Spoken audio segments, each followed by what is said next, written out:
This is Edward, and I'm broadcasting live here on justin.tv/EdwardStarcraft, and we're watching another game in the semifinals at the GameClucks Seattle Starcraft 2 LAN with a prize pool of approximately $500. This is a game between two players. Spawning at the bottom, at the top hand position, we have a Zerg player. He's up by one game, and his name is tQaquanda. At the other side of the map, we have a Protoss player. We've seen a lot of his games as he's been rising up in the brackets, and his name is RaNgeD. Now, even though this is the semifinals, there is a possibility for both of these players to, even if one is eliminated right now, to rise back and compete in the grand finals, because there is a loser bracket over here in this tournament. So, RaNgeD, he needs to take the next two games in a row if he wants to be able to beat aquan-da and advance to the finals. But at the same time, aquan-da, he just needs to take this game or the next game to be able to beat RaNgeD. So I think RaNgeD definitely in a bit of a nervous position. And I don't know, Eric, what do you think of these two players' psychological condition? Well, I think aquan-da is obviously ahead in psychological condition, but RaNgeD is a strong player and he has the tournament experience. I don't think he'll be fazed by going down 1-0. You say he has tournament experience. What do you mean about that? Like, I haven't been following RaNgeD too much. Didn't he make one of the MLG things as I'm not sure if he was an invite or something. Maybe, I guess so. I don't know. But at the same time, tQaquanda, he's part of the clan tQuaquanda, which is definitely one of the better clans out there. TQ, Rec, and whatnot. Looks like RaNgeD is opening with a Forge Fast Expand. It's not quite the regular build for a Forge Fast Expand, but it should be kind of interesting to see how he wants to defend this. He also has put a pylon down, or no, he hasn't. He has a probe over here to block any sort of expansion attempts from aquan-da. And we've seen that aquan-da, he really likes that early pressure. He really likes pressuring his opponent a lot while macroing up. And I'm curious to see if how he reacts to this fast expansion again from RaNgeD. RaNgeD expanding a lot faster than he did in the last game. Is he going to take a quick third? Is he going to try to one-base him? What do you think, Eric? Well, going off of what he did last time, I'd say he'd probably want to take a quick third, but he could throw down a Roach Warren. If you see a Roach Warren, then you can basically count on him doing a 2-base timing. If you don't see the Roach Warren, expect him to take a third really quickly. Sounds good. So, let's take a look, and 4 Zerglings marching their way into RaNgeD's base. However, RaNgeD has very good cannon placement, and those cannons are definitely going to be able to fend off from a lot of Roaches and a lot of Zerglings. Yeah, the Nexus is exposed if Roaches were to attack right now, but expect RaNgeD to set up another cannon or two. Yeah, I was watching the SCRO yesterday, and I think the finals was between RSVP and this other Zerg player. And RSVP, I think he set up 5 cannons or something like that to defend his 15 Nexus. He 15 Nexus against the Zerg player, and the Zerg one-base all in him, and it didn't quite work out that well. So, cannons are... You can never have too many cannons when you're fast expanding. Yeah, definitely. And you're going to be using a lot of your gas for sentries anyway, so you'll have the minerals to make cannons. If I may jump in here, I know RaNgeD very well, and he's a very reactive and adaptive player. So if the Zerg goes for a similar baneling build, I suspect it'll get crushed. RaNgeD is too smart, he's too good to lose to the same strategy twice in a row. Well, we do see the Evolution Chamber going down for aquan-da, which is the similar build to what he did last time. I think one thing that happened in the last game was aquan-da just stayed ahead in upgrades the whole game. And even though RaNgeD had a same-size army, he was 3 upgrades behind and just couldn't stop all those Zerglings and Banelings. If it hasn't been mentioned yet, aquan-da has great map control. He's got really good scouting, so if RaNgeD moves out, he'll know right away. Yeah, definitely. And we see the warp gate research going down and the additional gateways being added. there's a really, really tight wall at the back for ranged. Banelings will not be able to bust through this easily. It doesn't appear well with the stream. Oh, okay. Like, either Oh, sorry. Would you mind doing the mouse? No. So, RaNgeD is getting the early +1, which, like I was saying, he's adapting to what he saw last game, which is what great players do. Yeah, that will help a lot against these zerglings. I wonder if he'll get a Stargate again for a Void Ray. I don't know this matchup very well. It seemed effective last game. Yeah, I think the Void Ray is a good option generally, but against this mass zergling baneling play, Colossi are just so strong. They're like an instant win button if the Zerg doesn't have Roaches or Spire ready. Yeah. If I didn't introduce myself, I'm Sterling, by the way, to you viewers. So there's another macro hatchery going up, a so-called macro hatchery.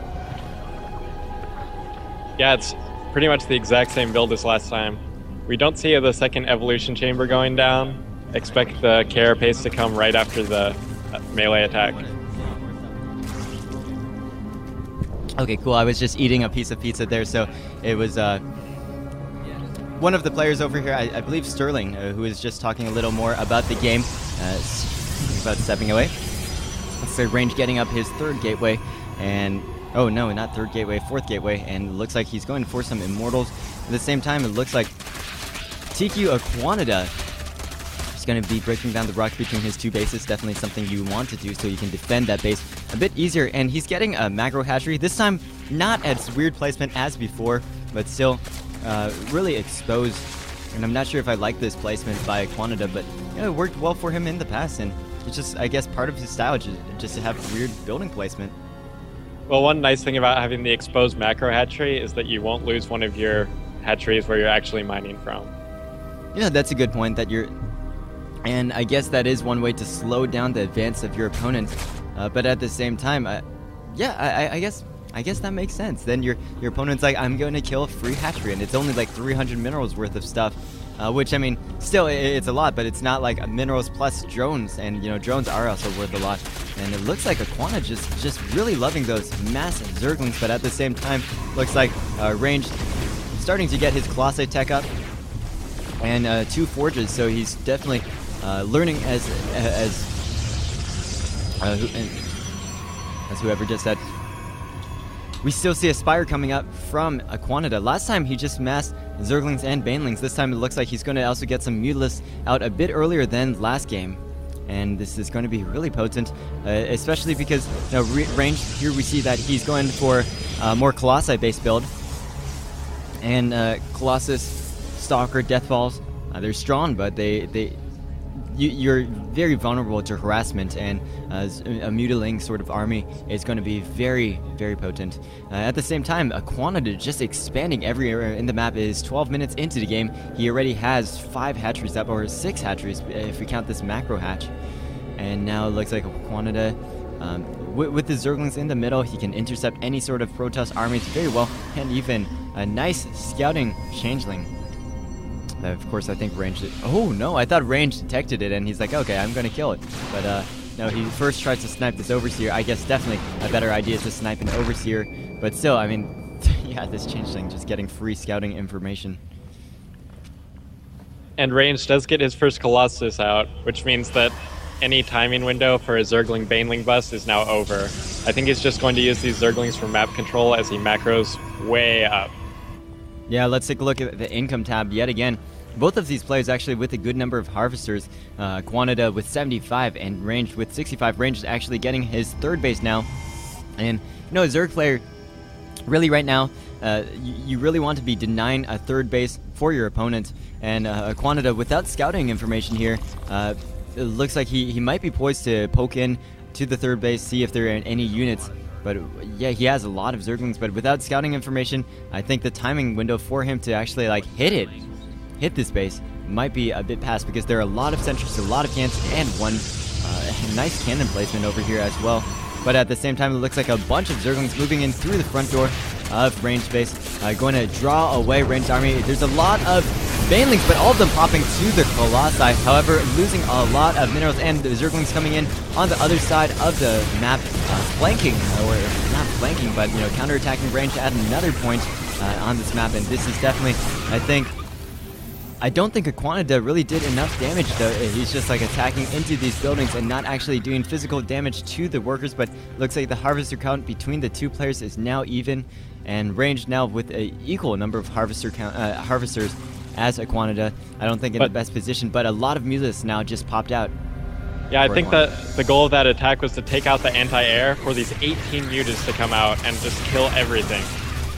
Yeah, there are a lot of zealots, and I think RaNgeD is like, hey, I need to produce more zealots to take care of these zerglings. And now these mutas. I don't think RaNgeD can handle these 18 mutas. Let's take a look. It's killing one of these photon cannons, a second photon cannon going down. And I think RaNgeD only, he's supply blocked, that's why. But he has 6 gateways, so 6 gateways should be enough to get a decent Stalker count, but without Blink, I don't think Blink is on the way just yet. I don't think I saw a Twilight Council. Did you see one? No, I didn't. And 7 more mutas. Oh yeah, there is a Twilight Council, but Blink is not being researched.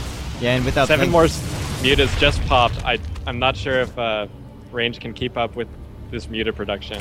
Yeah, and with so many zerglings also for aquan-da, that's just going to be a lot of harassment for RaNgeD, and I'm not sure if RaNgeD will be able to take this. We take a look at the army values, and when your Zerg has equal army value in Zerglings, and it's soon to become a lot more in Banelings, and when they have a lot more income than you, about 800 minerals per minute of extra income, that's definitely not a good sign for a Protoss player. You have another this is some crazy macro by aquan-da. Yep. And you saw his macro was good in those close positions on Metalopolis, but now on this map, Xel'Naga Caverns, it's even more insane.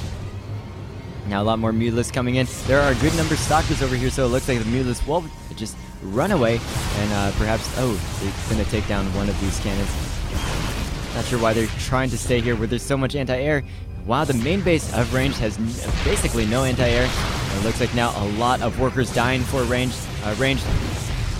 With 80 workers now down to 47. And that is a huge decrease. At the same time, we see a lot of Zerglings and Banelings in RaNgeD space at 9 and killing off the 3rd expansion for RaNgeD. I think that is pretty much the game for RaNgeD, and 94 harvesters for aquan-da. I think that's a few too many, but still, that's just a lot. And now RaNgeD in a very terrible position. He only has 1 mining base. He only has 48 harvesters, and all of these mutas coming in to do a lot of harassment. It looks like RaNgeD going to try to take a gold base for some reason, but now all of these mutas coming back in, and there is no anti-air in RaNgeD base. And RaNgeD, I think, losing now a lot more harvesters, not even pulling back his harvesters, and now down to 28, 27, 26 harvesters. It looks like he's going to try to base race and see how quickly he can kill his opponent, because he does have a huge death ball, and aquan-da without too much of an army to kill this army. And it's all about, can the Mutalisks kill RaNgeD space faster than RaNgeD can kill aquan-da space? Yeah, but aquan-da has so many expansions, I'm not sure if RaNgeD can take them all out fast enough. Yeah, definitely, and aquan-da now supply blocked. He has a lot of money, but he is supply blocked, and that's not going to be good for him. Now the 5 Overlords just popped for him, so he's going to be able to produce a lot of stuff.